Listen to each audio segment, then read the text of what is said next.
पूरी दुनिया में लगभग 193 देश हैं, जिसमें से 57 देश मुस्लिम, 20 देश बौद्ध तथा 16 देश ईसाई हैं।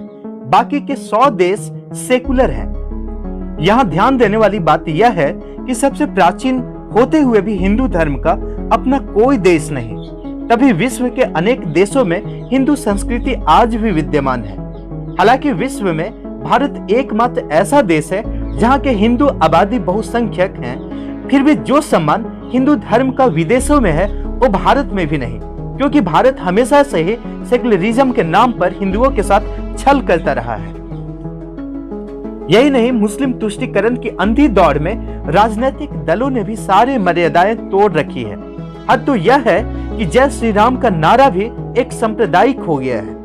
हिंदू राज्य के नाम पर कोई हिंदू प्रतिष्ठान दूर की बात है, देश के 12,000 मंदिरों पर मुस्लिमों का कब्जा है। इसे वापस पाने के लिए भी हिंदुओं को तमाम जिद्दोजहद करने पड़ रही है। खैर, आज हम आपको एक ऐसे देश लेकर चलते हैं जो आधिकारिक तौर पर भले ही बौद्ध देश है, परंतु यहाँ के हिंदू का सम्मान उसे देखकर आप निश्चित ही दंग रह जाएंगे। नमस्कार, मैं हूं अभिमन्यु पांडे। स्वागत है आपका इंडस न्यूज 24 पर। दक्षिण पूर्व एशिया का एक क्षेत्र है जिसका नाम है थाईलैंड। इस देश में हिंदू प्रतीकों और देवी देवताओं को आप चप्पे चप्पे पर देख सकते हैं। थाईलैंड के एयरपोर्ट के बारे में आपने बहुत बार सुना होगा, मगर आज हम आपको इसकी जानकारी विस्तार से देंगे।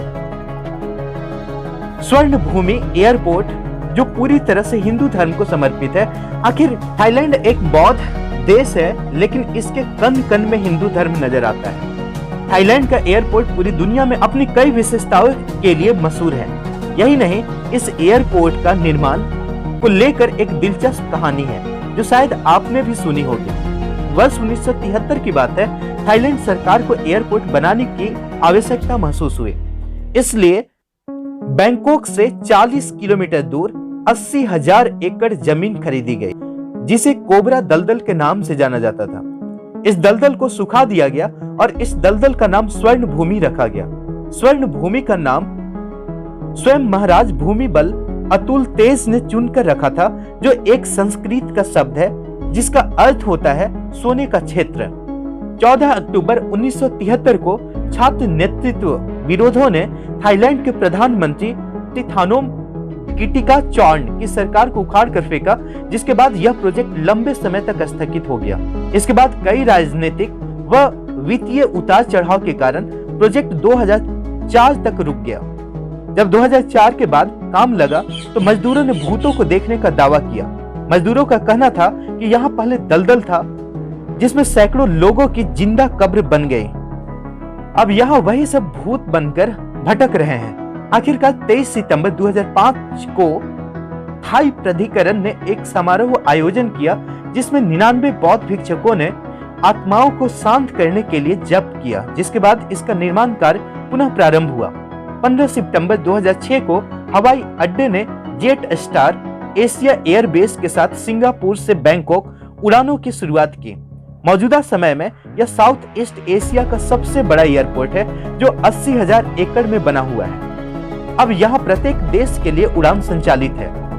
थाईलैंड की राजधानी बैंकॉक में स्थित स्वर्ण भूमि एयरपोर्ट पर समुद्र मंथन का यह विशाल प्रतिमा हर किसी को आकर्षित करती है। इस प्रतिमा में एक तरफ दानव तो एक तरफ देव हैं, जो वासुकी नाग को खींचते नजर आ रहे हैं। साथ ही भूमेरी पर्वत पर भगवान विष्णु का प्रतिमा लगा हुआ है।